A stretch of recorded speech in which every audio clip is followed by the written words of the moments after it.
Kabanata 1151. Paliwanag ni Arnav, hindi ko sinabi sa iyo kung paano ko nakuha ang proposal. Sa totoo lang, hindi ko ito nakuha kay Dana, kundi kay Thomas. Ha! Si Laura ay sumigaw sa kanya, hindi maaaring si Thomas mismo ang nagbigay sa iyo ng proposal. Tulala ka ba? Hindi iyon ang ibig kong sabihin.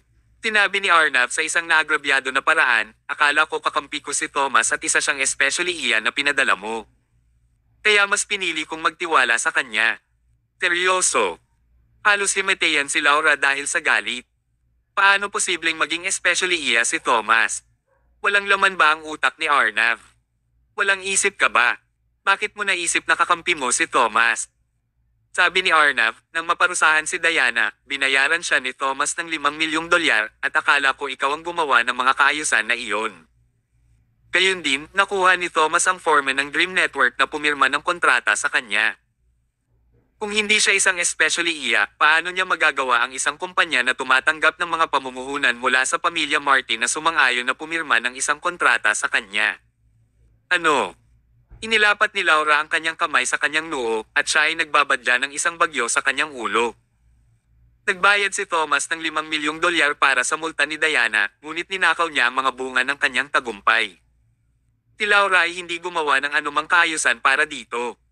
Ang kontrata sa Dream Network ay dahil sa paghila ni Daisy sa likod ng mga eksena.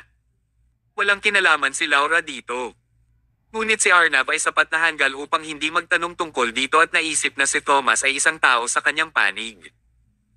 Hindi niya kailanman pinagdudahan si Thomas at hindi lang nauwi sa pagsira ni Arnav sa kanyang sarili, winasak din niya sina Laura at Master Centipede. Gaya nga ng kasabihang, walang dapat katakutin tungkol sa isang malakas na kaaway, ngunit ang isang hanggal na kasamahan sa koponan ay isang tunay na nakakatakot na pag-iral. Kung wala si Arnav, hindi sana mapupunta ang pivot technology sa ganitong estado.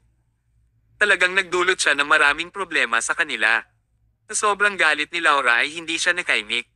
She demanded, puro ba ang utak mo? Kahit na naisip mo na si Thomas ay kakampi natin, hindi mo ba ako tinanong tungkol dito? Umiiyak si Arnav at sinabing, naiinis ka kapag tinatanong ka ng mga nasasakupan mo, tama ba?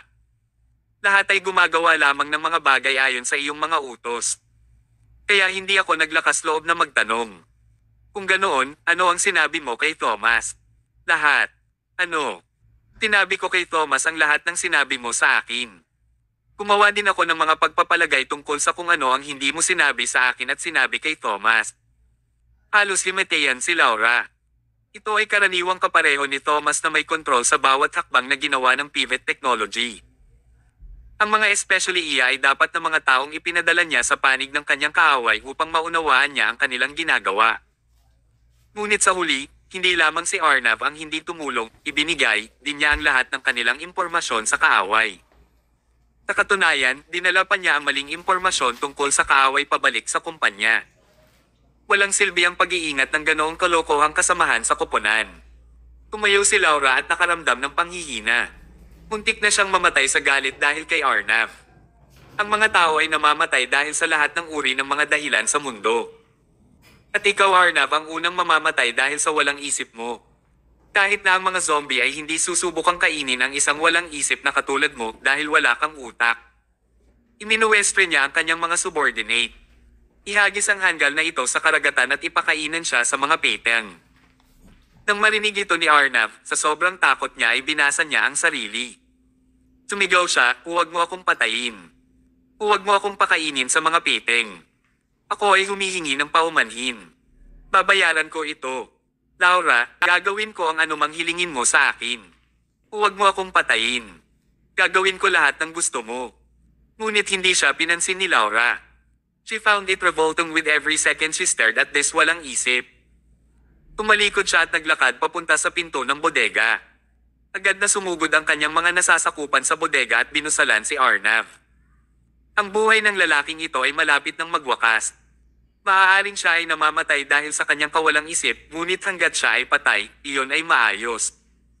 Lumabas si Laura ng bodega at nagpadala ng mensahe kay Master Centipede. Tinapon ng basura. Itinabi niya ang kanyang telepono at tumayo sa hangin habang tahimik na nakatingin sa harapan. Nasa isip niya si Thomas. Thomas, huwag mong isipin na matalino ka. Hahayaan kitang ipagmalaki ang iyong sarili pansamantala, ngunit isinusumpa ko na babayaran kita ng 10 ulit sa ginawa mo sa akin.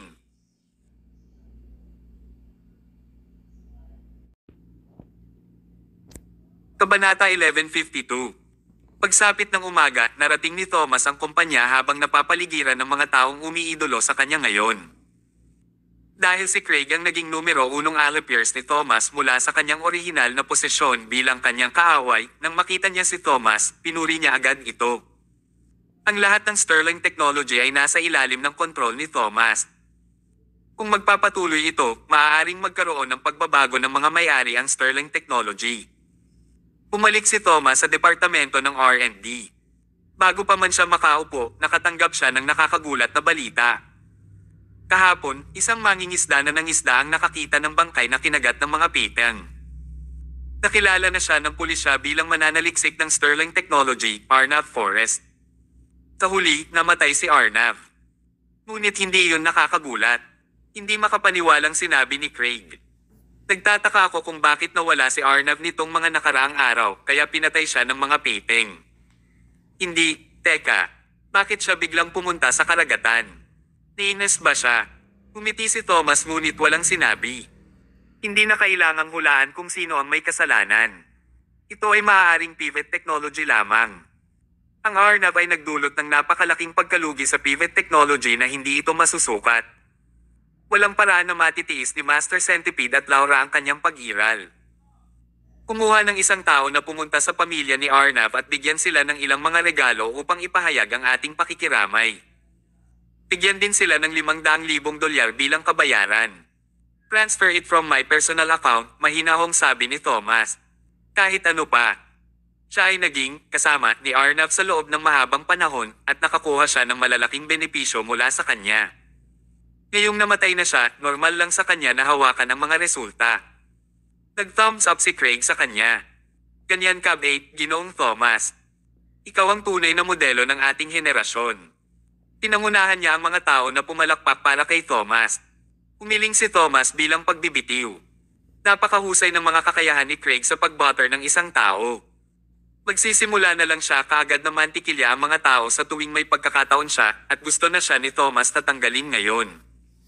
Sa sandaling iyon, umalangaw ang malakas na tawanan. Ha ha ha ha. Mr. Eastwood, tama ka. Si Thomas ay tunay na isang higanti sa mga tao. Lahat, kailangan mong matuto sa kanya. Napatingin ang mga tao sa direksyon ng boses. Walang iba kundi ang chairman, si Nelson Mayo. Nasa likod niya si Jed. Nakabalik na sa wakas ang mga tunay na pinuno ng kumpanya. Nanatiling walang kibo ang ekspresyon ni Thomas. Umiti siya at lumapit bago nag-aalalang nagtanong, pare, kumusta ang katawan mo? Itinaway ni Nelson ang kanyang kamay bilang pagpapaalis. Karamihan ay naka-recover ako. Lahat ng ito ay salamat sa iyong mahusay na mga kasanayan sa medikal, kung hindi, patay na ako. Huminto siya saglit bago siya nagpatuloy, pero habang wala ako, sinalakay kami ng pivot technology. Gayunpaman, nagawa mong paikutin ang tubig ng mag-isa at natalo sila. Tinuruan mo pa ng leksyon si Master Centipede. Malaking kontribusyon mo sa akin at sa kumpanya. Kaya, bilang iyong ama at tagapangulo, kailangan kong gantimpalaan ka para pasalamatan ka sa kontribusyon na ginawa mo. Habang nagsasalita siya, itinaas ni Nelson ang kanyang kamay. Jed, dalhin mo dito ang mga gamit. Agad na naglabas si Jed ng isang pulang kahon at inilagay sa nakabukang palad ni Thomas. Itinuro ni Nelson ang kahon at sinabing, Thomas, ang kahon na ito ay naglalaman ng isang pambihirang gamot sa mundo na tinatawag na Spirit Pearl. Isang kamanghamanghang doktor noong mga panahon bago si Kristo at ginamit ang lahat ng kaalaman na natutunan niya upang likhain ito, 3 lang sila. Kumbaga, pagkatapos kumain nito, maaari nilang palakasin ang kanilang mga katawan, buksan ang mga sisidlan ng paglilihi at gobernador, at maging kamanghamanghang mga tao. Tinabi na ang unang dalawa ay kinuha ng 2 makapangyarihang tao si Cyrus the Great at Alexander the Great. Ang 2 ito ay kilala bilang ilan sa mga pinakamakapangyarihang mananakop sa mundo at sila ay malakas at halos hindi magagapi sa labanan. Mapalad akong nakabili ng pangatlo na may $300 milyong. Ibibigay ko sa iyo ngayon, Tom. Nakatitig ang lahat sa pulang kahon at nagniningning ang kasakiman sa kanilang mga mata. Walang sino man ang maaaring makalaban sa gayong kayamanan. Kabanata 1153. Napatingin si Thomas sa kahon na naka-poker face habang nanunuya sa loob-loob. Kung talagang may ganoong kayamanan, bakit siya papayag na makipaghiwalay dito? Tiyak na may mali dito. Iniabot ni Thomas ang kanyang kamay kay Nelson na para bang nag-aalay siya at sinabing, kung ikukumpara sa akin, sa palagay ko mas kailangan mo ang tabletang ito kaysa sa akin. Ako ay bata pa at malakas, ito ay karaniwang walang pagkakaiba kung ubusin ko ito o hindi. Ngunit sa kabaligtaran, ikaw ay sinalot ng isang matagal ng sakit sa loob ng maraming taon na ngayon. Hindi ka ba matutulungan ng pag-inom ng tabletang ito sa pag-alis ng sakit at sa pagbawi ng ilan sa iyong kalusugan? Nagbago ang ekspresyon ni Nelson Mayo. Iyon daw ang nangyari. Si Nelson ay talagang sinalanta ng isang matagal ng sakit sa loob ng maraming taon na ngayon. Bakit hindi niya ininom ang tabletang ito kung kasing sarap ng sinabi niya ang tableta na ito? Dapat may mali dito. Natigilan si Nelson at hindi nakasagot. Si Jed, na nanunood sa gilid, ay sumabad at sinabing, Mr. Thomas, may isang bagay na hindi mo alam. Bagamat malakas ang epekto ng Spirit Pearl, may ilang kondisyon para sa isang tao na ubusin ito. Oh, ano ang mga kondisyon? May 2 kondisyon. Una, ang mamimili ay kailangang lalaki. Pangalawa, kailangang wala pang 30 taong gulang ang mamimili.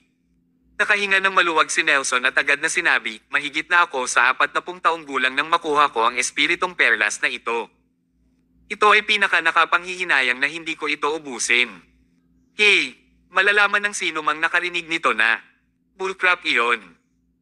Matagal nang nag-aaral ng medisina si Thomas at hanggang ngayon wala pa siyang narinig na anumang mga table task na nangangailangan na ang mamimili ay wala pang 30 taong gulang. Mahina talaga ang palusot na naisip lang ng kabilang partido on the fly. Nakadagdag lang ito sa hinala na may mali talaga. Tiningnan ni Thomas ang kahon na hawak ni Nelson habang nag-iisip ng plano. Maya-maya, mahinahon siyang ngumiti at sinabing muli niyang iniabot ang kamay bilang alok. Since you expressed so much love for me, I'll gladly accept it. Magalang niyang inabot ang kahon habang nagsasalita at kinuha ito kay Nelson. Nagkatinginan sina Nelson at Jed at nagpalitan ng masasamang ngiti. Pilasan mong buksan ang kahon at ubusin ang tableta, Thomas, sabik na sabi ni Nelson. Bakit siya nagmamadali? Hindi ito tinanggihan ni Thomas, ngunit sa halip, binuksan niya ang kahon sa harap nila at tumambad ang isang gintong tableta. Inilabas niya ang tableta. Salamat sa iyong kabaitan, Ama. Itinaas ni Thomas ang kanyang ulo at inilagay ang tableta sa kanyang bibig sa harap mismo ng mga mata ng lahat. Mumunguya siya, at napalunok siya. Ang sarap nito, masayang sabi ni Thomas. Ang mga mata ni Nelson ay kumikinang sa tuwa. Si Thomas ay maaaring kontrolin hanggat siya ay kumain ng tableta. Kahit matalino si Thomas, hindi siya ang kalaban ni Nelson. Maaari nilang ideklarang tapos na ang laro para kay Thomas. Tinawian ni Nelson ang kanyang kamay at sinabing, dalhin si Thomas sa kanyang bagong opisina, Jed. Mula ngayon, hindi na niya kakailanganing makipagtulungan sa iba. Magkakaroon siya ng hiwalay na opisina para sa kanyang sarili. Iyon ay isang matalinong hakbang. Mukhang maganda ang pakikitungo niya kay Thomas sa pamamagitan ng pagbibigay sa kanya ng hiwalay na opisina. Ngunit sa katunayan, ang ginawa ni Nelson ay katumbas ng paglalagay kay Thomas sa ilalim ng pag-aresto sa opisina. Sa ganitong paraan, mas madali niyang makontrol ang mga aktibidad ni Thomas. Ang opisina ay magiging isa pang underground city. Si Thomas ay magiging isa pang piraso ng chess sa ilalim ng kanyang kontrol at para magamit niya. Tuwang-tuwa si Nelson dahil dito. Kung tutusin, mas maraming karanasan ang mga matatanda. Kabanata 1154. Sa gitna ng mga bagay at palakpakan mula sa karamihan, dinala ni Jed Motley si Thomas Mayo sa kanyang bagong opisina. Tinulak niya ang pinto. Ginoong Thomas, ito na ang magiging opisina mo simula ngayon. Wala nang mang-iistorbo sa iyo sa hiwalay na opisinang ito. Pumasok si Thomas at tumingin. Malinis at maayos ang opisina. Ito ay talagang hindi masama. Ngunit ang tanging babala ay ito ay medyo walang laman at hindi sapat na pagtanggap. Isinara ni Jed ang pinto sa likuran niya. Mr. Thomas, ikaw ba? Okay ka lang. Iba ang tono ni Jed habang nagsasalita para siyang demonyo sa horror film na parang enigmatic. Tumingin si Thomas sa gilid habang sinabi niya, oo ayos lang ako, bakit hindi ako magiging okay? Tanong ni Jed, nauuhaw ka ba? Pag-isipan mo, medyo nauuhaw ako. Hindi mo ba nararamdaman na bumibigat ang ulo mo? Nanginginig si Thomas, itinapat ang kamay sa noo at napabuga ng hangin habang sinasabi, tama ka, bumibigat ang ulo ko. Napaka-uncomfortable. Natuwa si Jed. Naglabas siya ng sound modification device, sinabunutan ang frequency nito at inilagay sa labi niya. Sa ganitong paraan, ang bawat salitang binigkas ni Jed ay ipapasa kay Thomas sa pamamagitan ng sound modification device sa isang partikular na frequency. At ang dalas na ito ay naghalo sa pildores na ininom ni Thomas kanina na nagpapasigla sa kanyang utak na makinig sa bawat utos na ibinigay. Ito naman ay natupad ang kanilang layunin na kontrolin si Thomas. Umupo ka, Thomas. Isang milagro ang nangyari. Si Thomas, na parang sinanay na aso, ay nakinig sa utos ni Jed at umupo sa lupa. Itaas ang iyong kaliwang kamay. Iniabot ni Thomas ang kanyang kaliwang kamay. Ilabas mo ang iyong dila na parang aso. Inilabas ni Thomas ang kanyang dila na parang sarat. Umupo siya sa lupa habang nakabuka ang mga kamay at nakalabas ang dila. Ang kanyang imahe ay ganap na nasira. Ha ha ha ha. Thomas, serves you right. Tumawa ng malakas si Jed. Matagal na niyang hinihintay ang sandaling ito at sa wakas, natupad na rin ang kanyang hiling. Mula nang magbalik si Thomas, si Jed na humawak sa posisyon ng general manager ay kailangang magtiis at magtiis. Para talagang kinuha ni Thomas ang kanyang posisyon bilang kahalili ng kumpanya. All this while, galit na galit si Jed dito. Ngayon ay gamaan ang pakiramdam niya. Uminom si Thomas ng gamot at nasa ilalim ng kontrol ni Jed. Hindi na niya kailangan pang magtiis kahit isang saglit pa. Umupo si Jed sa sofa at sinabing, ibuhos mo sa akin ang isang tasa ng tsaa, Thomas. Si Thomas ay masunaring pumunta sa tea table, nagsali ng isang tasa ng tsaa at dinala ito kay Jed. Hindi kailanman naramdaman ni Jed ang ganitong kasiyahan noon. Nakakatuwa lang. Habang pinupulot niya ang tasa at gustong inumin ang kanyang tsaa, biglang nagdilim ang lahat. At may kung anong hindi kilalang lumipad sa kanyang bibig. Bago pa niya maproseso ang sitwasyon ay nilunok niya kung ano man ang nasa bibig niya. Ano yan? Tumayo si Jed at pinasok ang daliri sa lalamunan sa pagtatangkang pilitin ang sarili na samuka. Ngunit huli na. Nasa tiyan na niya yung nilunok niya. Hindi niya ito nagawang pilitin. Brother Jed, iyan ay ang spirit pearl, ang pagkonsumo nito ay magpapalakas sa iyong katawan. Ang boses ni Thomas ang pinakamaliit sa inaasahan ni Jed. Gulat na gulat si Jed mula ulo hanggang paa nang iangat niya ang ulo niya at tumingin kay Thomas. Si Thomas na di umano'y nahulog sa ilalim ng kontrol ay puno na ngayon ng lakas at tiwala sa sarili. Walang mga palatandaan na siya ay kontrolado sa lahat. Ikaw, paano ka napanatili ang kamalayan? Napatulala si Jed. Malumanay na sinabi ni Thomas, dahil pareho kayong naiinip at gusto kong ubusin ko kaagad ang tableta, nangangahulugan ito na talagang may mali. Akala mo ba kakainin ko ang tableta sa ganoong sitwasyon? Kabanata 1155. Pero halatang ikaw. Malinaw kong kinain ang tableta sa harap mo. Tumawa si Thomas at kumuha ng chewing gum sa isa niyang bulsa. Pagkatapos ay iniling niya ang kanyang ulo at inilagay ito sa kanyang bibig at ngumunguya. Tama ba ang kinain ko? Habang nagsasalita pa siya, itinaas ni Thomas ang kanyang kamay at ipinakita ang isang buo na chewing gum sa kanyang mga kamay. Hindi talaga siya kumain. Sa madaling salita, nilinlang sila ni Thomas sa kanyang pandaraya. Akala nila ay kinain niya ang tableta, ngunit sa katunayan, hindi niya ito kinain ngunit itinatago niya ito sa kanyang kamay. Habang nadidistract si Jed, itinulak niya ang tableta sa kanyang bibig at pinilit itong lunukan. Namutla si Jed. Itinuro niya si Thomas at sinabing, kaya ang iyong mga aksyon ngayon ay isang gawa lamang. Hindi ganap, inilahad ni Thomas ang kanyang kamay at kinuha ang sound modification device mula kay Jed. Nagtataka akong malaman kung hanggang saan gumagana ang tableta pati na rin kung paano mo kinokontrol ang iba sa paggamit nito. Ang pagganap ngayon ay nagbigay daan sa akin na maunawaan kung paano ninyo kinokontrol ang mga tao gamit ang tableta. Ang matalino na nag-iisip ng 1,000 mga sitwasyon ay tiyak na makaligtaan ng isang beses. Jed Motley, natalo ka. Nawala. Natalo siya. Nanlaki ang mga mata ni Jed habang nakatingin kay Thomas, hindi siya nang ahas na paniwalaan na nangyayari iyon. Hindi kailanman sumagi sa kanyang isipan na siya ay matatalo sa mga tuntunin ng karunungan. Hanggang ngayon ay napagtanto niyang laging may mas malaking isda doon. Ang kakayahan ni Thomas ay higit pa sa inaakala niya. Hindi ako magpapatalo. Tinuntok ni Jed si Thomas. Ngunit sa huli ay ibinagsak niya ang sarili sa hangin nang umatras si Thomas. Tinabi ni Thomas sa kalmadong paraan, baka nakalimutan mo na ako ay nakipaglaban sa isang digmaan sa kanlurang baybayin sa loob ng maraming taon. Sa tingin mo ba mas magaling kang lumaban kumpara sa akin? Muli, isang nakamamatay na suntok. Hindi lamang natalo si Jed kay Thomas sa karunungan kundi pati na rin sa mga tuntunin ng kapangyarihang lumaban.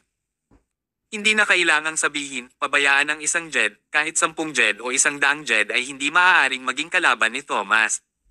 Buwisit. Hindi ako kontento. Akin ang Sterling Technology, ako ang nararapat na kahalili, hindi ko hahayaang agawin mo kung ano ang akin. Napangiti ng mapait si Thomas habang umiiling. Wala akong anumang intensyon na kunin ang anumang bagay mula sa sinuman. Hindi rin ako interesadong maging successor. Isa lang ang purpose ko dito sa Sterling Technology, which is the search for my father, my real father. Natulala si Jed ng mga sandaling iyon. Kaya alam na talaga ni Thomas ang katotohanan mula pa noong una. Nagnganga ang ngipin ni Jed at sinabing, magaling ka talaga Thomas. Pero sa tingin mo ba mahahanap mo ang tatay mo ng ganun lang? Huwag mo ring pangarapin ito. Wala na ang tatay mo sa underground city, inilipat ko na siya sa lugar kung saan walang makakahanap sa kanya noon pa man. Tumuko ka na lang. Sasabihin ko kay Mr. Nelson ngayon ang tungkol sa iyong harapan. Sa tingin mo nanalo ka na. Hey! Sa halip ay matatalo ka. Tumawa ng malakas si Jed at tinungo ang pinto ng opisina.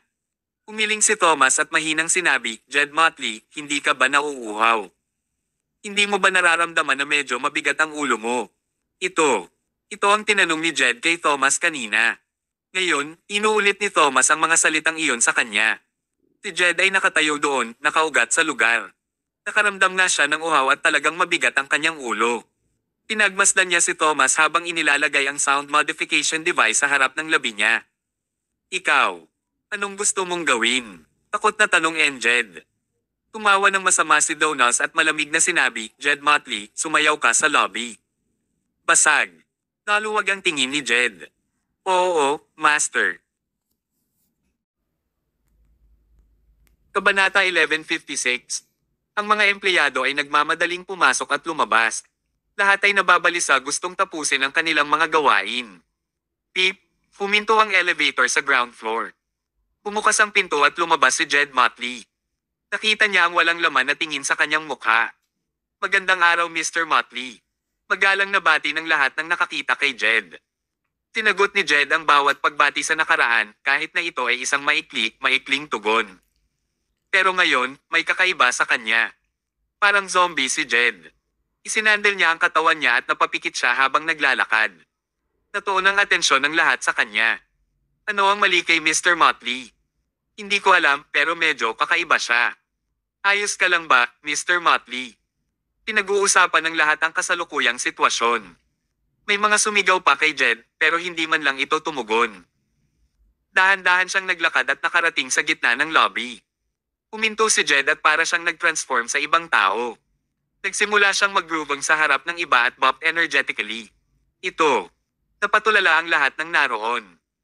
Kasama ba si Jed sa isang artistikong pagtatanghal? Ano ang ginagawa niya? Paanong bigla siyang naging kakaiba? May problema ba, Mr. Motley? Ayos ka lang. Hindi pinansin ni Jed ang lahat ng tanong na ibinato sa kanya. Ipinagpatuloy niya ang kanyang groovy dance ngunit ang kanyang mga galaw ay napakatigas at ang kanyang mga mata ay nakatitig sa bakanting espasyo. Para siyang pinalitan ng robot. Nagsimulang kabahan ang lahat at nagkatinginan. Wala kahit isa sa kanila ang nangahas na sumulong. Lahat sila ay lumayo kay Jed. Samantala, sa opisina ng direktor, si Nelson Mayo ay tahimik na nakaupo sa kanyang upuan na may sigarilyo sa kanyang bibig. Perpekto, ganap na perpekto. Masaya si Nelson at mas marami pa itong ipinakita sa kanyang mukha. Kawakas ay naalis na niya si Thomas. Hanggat kinain ni Thomas ang tableta, makokontrol siya. Tiningnan ni Nelson ang oras at tinansya na si Thomas ay makokontrol ni Jed sa sandaling iyon. Hindi na niya kailangang alalahanin pa ang sakuna na iyon. Hindi napigilan ni Nelson ang kanyang kagalakan habang iniisip iyon. Sa pagkakataong ito ay sunod-sunod na mabilis na katok ang narinig sa kanyang pintuan. Knock knock knock. Knock knock knock. Pasok ka. Itinago ni Nelson ang kanyang kagalakan at inilagay sa isang mahigpit na mukha. Bumukas ang pinto nang tumakbo si Craig Eastwood na mukhang balisa. Masama ito, Direktor, may problema si Mr. Motley. Basag. Ang sigarilyo sa bibig ni Nelson ay nahulog sa sahig. Hindi man lang siya nagabalang patayin ang ilaw. Nagmamadali siyang tumayo at nagtanong ano ang nangyari kay Jed. Napakamot ng ulo si Craig sa kahihiyan. Hindi niya sapat ang kakayahan sa kanyang limitadong bokabularyo upang ilarawan ang kasalukuyang kalagayan ni Jed. Kawakas, namula siya at sinabing, buntong hininga, sa palagay ko mas mabuting tingnan mo ang iyong sarili, Direktor. Piraso ng tae. Agad na lumabas si Nelson sa kanyang opisina sa likuran mismo ni Craig. Tumakay sila ng elevator at nakarating sa lobby sa ground floor. Pagdating nila sa lobby, isang malaking grupo ng mga tao ang bumuo ng bilog na nakapalibot sa gitna ng lobby na parang grupo ng mga unggoy.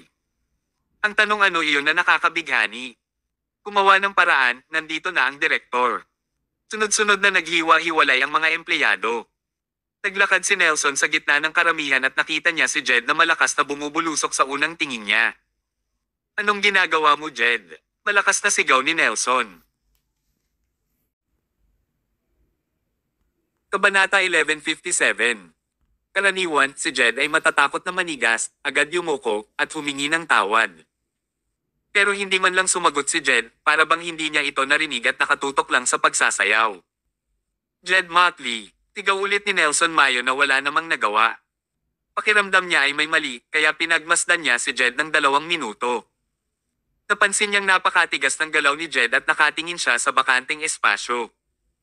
Parang kapareho niya ang lalaki sa Underground City.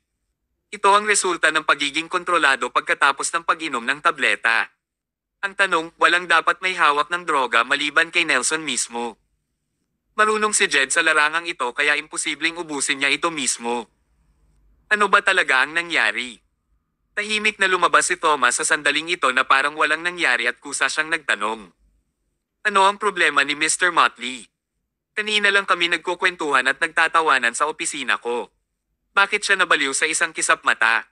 Basag. Isang flash ang pumasok sa isip ni Nelson. Tinitigan niya si Thomas na puno ng galit. Ito ay hindi tama. Ito ay hindi tama. Sa lohikal na pagsasalita, si Thomas ay dapat na nasa ilalim ng kontrol sa ngayon. Imposible para sa kanya na maging kalmado. Ang kanyang mga iniisip ay dapat ding magulo. Hindi ito normal.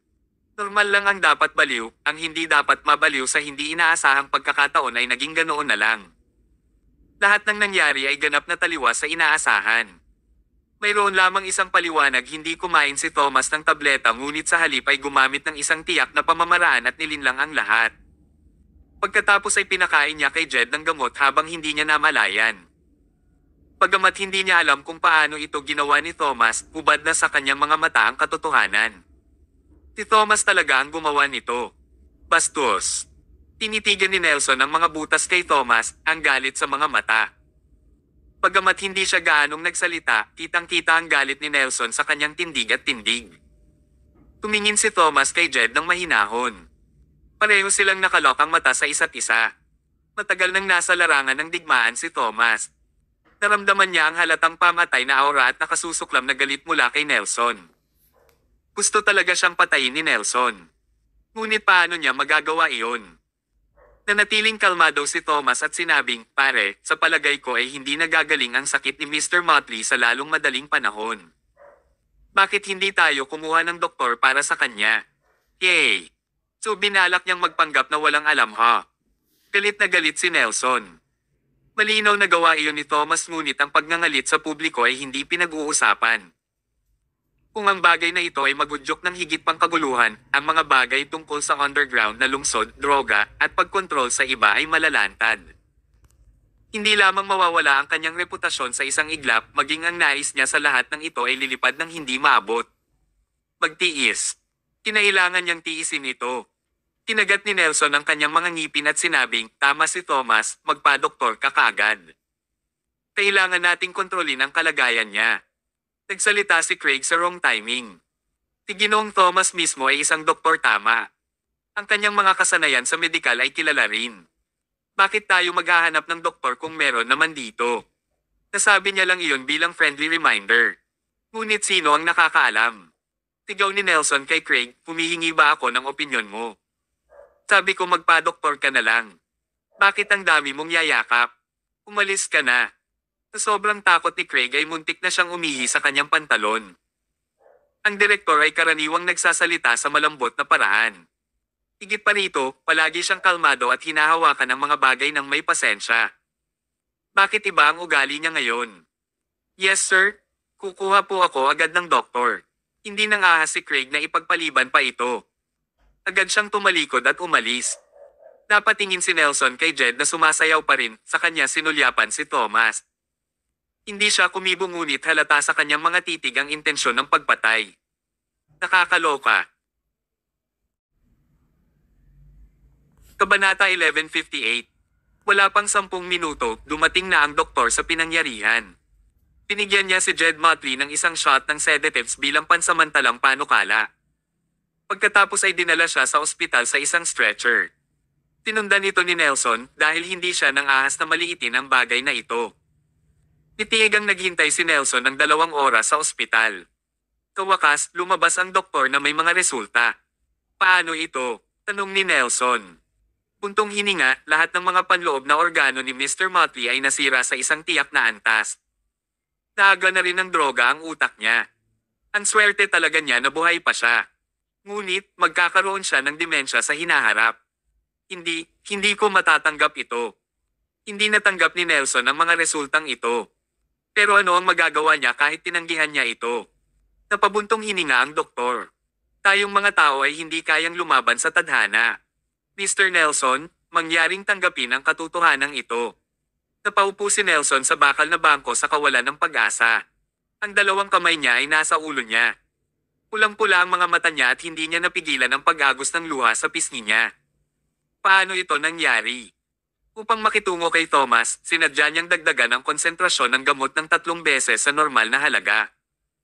Ang dating halaga ay nagpapahintulot sa mamimili na makontrol. Ngunit dahil triple na ang konsentrasyon ng gamot, hindi alam kung gaano kalaki ang pinsalang ay dudulot nito sa katawan ng tao. May kasabihan. Ang isang tao ay hindi dapat maghangad na gumawa ng pinsala sa iba. Kung hindi dahil sa sinadyang pataasin ni Nelson ang konsentrasyon ng gamot, baka mailigtas pa si Jed. Ngunit ang nagawa na ay hindi na maibabalik. Nakaramdam ng matinding kalungkutan si Nelson habang hawak niya ang kanyang ulo gamit ang 2 kamay at umiyak ng malakas. Sa kabila ng pagiging direktor ng nangungunang negosyo sa kanyang larangan, hindi niya napigil ang umiyak ng malakas nang hindi inaalagaan ang kanyang imahe. Ipinakita nito kung gaano kahalaga sa kanya si Jed. Iyon ay dahil si Jed ay hindi lamang isang may kakayahang subordinate niya kundi dahil anak niya si Jed. Ang kanyang pagkakakilanlan bilang Nelson Mayo ay peke lamang. Kaya naman, hindi niya anak si Thomas Mayo. Ngunit si Jed naman ay ang kanyang sariling laman at dugo. Bukod sa mag-ama na sina Nelson at Jed, walang nakakaalam sa bagay na ito. Napapikit siya sa sakit at nagsisi. Kung hindi lang niya dinagdagan ang konsentrasyon ng droga, hindi nabawasan si Jed sa mental capacity ng isang walang isip. Personal niyang sinira ang kinabukasan ng kanyang anak. O anak, kasalanan ng tatay mo ang lahat. Ang tatay mo ang dahilan ng kalagayan mo ngayon. Ako ang may kasalanan. Isang lalaki, isang superior, at higit sa lahat, isang ama na umiiyak na parang bata. Pagkatapos ng isang yugto ng panahon, tinilat ni Nelson ang kanyang mga mata at pinunasan ang kanyang mga luha gamit ang kanyang sando. Nabulunan siya habang sinasabi, hindi ako ang dahilan ng kalagayan ni Jed ngayon. Ang sanhi nito ay si Thomas. Ang bastos na iyon ang gumawa nito. Isinusumpa ko na gagamitin ko ang buhay ni Thomas para pabyusan ang aking anak sa kanyang mga kasalanan. Thomas, gusto kitang patayin. Gusto kong patay ka. Si Thomas, sa sandaling iyon, ay nasa kanyang opisina pa rin sa Sterling Technology. Hindi niya alam kung ano ang nangyari sa ospital. Well, technically, hindi niya lubos na nalalaman. Bilang isang doktor na may napakahusay na medikal na kasanayan, nadama ni Thomas na ang proporsyon ng tableta ay iba mula sa mga normal sa sandaling makita niya ito. Tapos nakita niya si Jed na nagwawala pagkatapos uminom ng pill. Makukumpirma na kahit na ipinadala siya sa ospital, walang paraan para gumaling siya. Kahit na si Thomas mismo ang sumubok na pagalingin siya, hindi siya kumpiyansa na magagawa niya. Ang mabuti ay ginantimpalaan, habang ang masama ay pinarusahan. Bago makapinsala sa iba, dapat munang timbangin ng isa ang sarili. Kung wala silang kakayahan, ang kanilang aksyon ay magdulot ng pinsala sa kanilang sarili sa halip na makapinsala sa iba. Si Jed Motley ay isang buhay na halimbawa nito. Kabanata 1159. Habang iniisip ito ni Thomas, bumukas ang pinto ng opisina, at masunaring tumakbo si Craig papasok. Natawa siya habang sinasabi, Mr. Mayo, tawag lang sa amin ng pamilya Gomez. Hiniling nila sa iyo na bisitahin sila. Ang pamilya Gomez. Ang pamilya Gomez ay isang malaking taga-suporta ng Sterling Technology, at sila ay sumusuporta sa Sterling Technology sa likod ng mga eksena. Gayunpaman, ang Sterling Technology ay hindi pa rin nabibilang sa pamilya Gomez.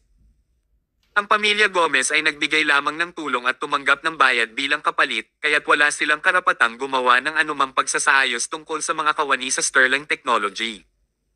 Gayunpaman, sinira ng pamilya Gomez ang pagkapatas sa ngayon. Bakit nila ginawa ito? Ginoo. Eastwood, sumama ka sa akin. Sige. Si Craig ang nagmaneho at sinundo si Thomas sa isa sa mga branch shop na pag-aari ng pamilya Gomez. Ang isang waiter ay partikular na nagayos ng mga upuan para sa kanila bago siya maingat na nagsilbi sa kanila ng ilang inumin. Umigop ng tsaa si Craig bago siyang umisi at sinabing, Mr. Mayo, malamang hinahanap ka ni Mr. Gomez sa pagkakataong ito dahil gusto kanyang purihin sa iyong kamakailang outstanding performance. Ganoon ba? Lihim na napangiti si Thomas.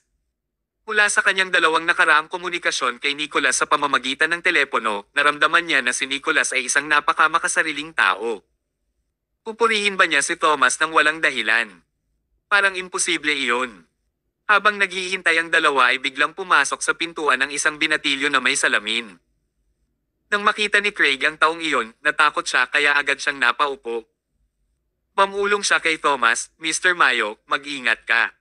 Ang lalaking ito ay apo ni Nicholas, si Dominic Gomez. Dalubhasa siya sa boxing, taekwondo, pati na rin sa judo, at napakahusay niya.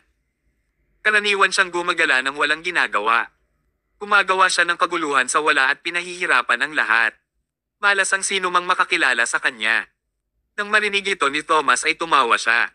Isa pang masamang anak mayaman. Bago ibaba ni Thomas ang kanyang teacup, lumapit si Dominic at diretsong umupo sa tapat ni Thomas. Malamig niyang tinitigan si Thomas. Napatingin din si Thomas sa kanya. Bagamat wala silang sinabi, naging sobrang tensyonado ang kapaligiran sa silid. Pareho silang mga taong may napakalakas na aura. Nang magkatitigan sila, para silang leon at tigre na nagtitigan. Kung sino ang unang umiwas ay matatalo. Pareho silang nagsalubong ng mga titig at may kislap ng kataasan sa kanilang mga mata. Samantala, halatang nabigla si Craig sa aura ng dalawang halimaw na ito. Sa sobrang takot niya ay nanginginig siya. Ibinaba niya ang kanyang ulo at hindi naglakas loob na magsalita. Nagkatitigan ang dalawang lalaki sa kabuoang 5 minuto. Hindi humina ang aura ni Thomas. Sa halip, nagpakita siya ng mas malakas na aura. Ang kanyang kahangahangang paraan bilang isang pinuno ay nalinang sa pamamagitan ng karanasan sa warzone at may dugo. Hindi ito matiis ng mga ordinaryong tao. Akala ni Dominic ay may kakayahan na siya, ngunit unti-unti na rin niyang hindi nakayanan ang panggigipit ni Thomas. Haha, ang bait niya. Inangat niya ang kanyang ulo. Tumawa muna ng malakas, at ito ay matagumpay na nalutas ang kanyang kakulaitan na hindi kasing husay ni Thomas. Pagkatapos tumawa ni Dominic, itinuro niya si Thomas at sinabing, narinig ko mula sa aking lolo na darating ang isang binatang may malakas na kakayahan ngayon. I was actually looking forward to meet you. Pero pagkatapos kitang makita, pakiramdam ko ordinaryo ka lang.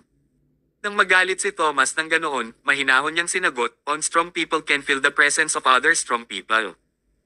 Masyadong mababa ang iyong standard, kaya natural na hindi mo ito maramdaman. Natigilan si Dominic bago siya tumawa ng malakas. Magandang bata, ikaw ang unang taong naglakas loob na magsalita sa akin sa ganoong tono. Kapag sinubukan natin ito, malalaman natin kung malakas ako o hindi. Tinuntok ni Dominic ang ulo ni Thomas nang walang sinabi pa. Mabilis at malakas ang suntok niya at hindi kakayanin ng sinumang normal na tao. Kung si Craig ay nakatanggap ng suntok, siya ay ipapadala sa sahig at hindi siya makagalaw.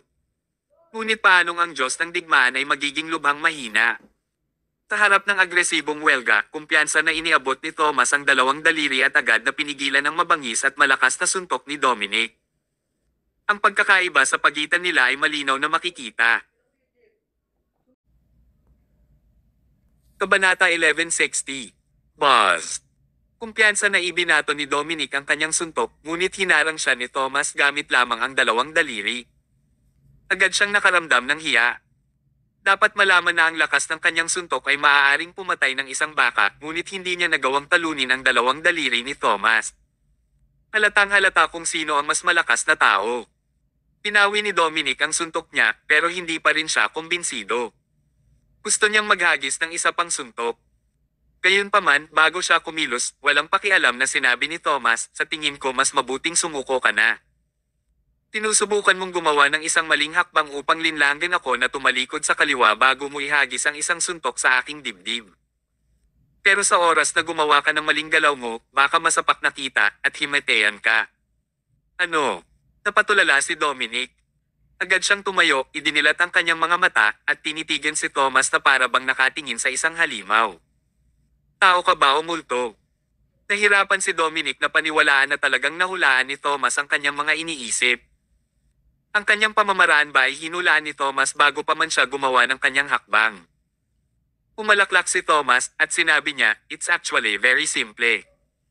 Napakalakas mo, ngunit napakalinaw din ang iyong problema. Masyadong formal ang training na natanggap mo. Ang bawat galaw mula sa iyo ay ginawa sa isang rhythmic pattern. Kapag tiningnan ko ang iyong unang galaw, masasabi ko kung anong galaw ang gusto mong gawin. Alam ko pa nga ang iniisip mo sa sandaling makita ko ang antas ng pagtagilid ng iyong katawan.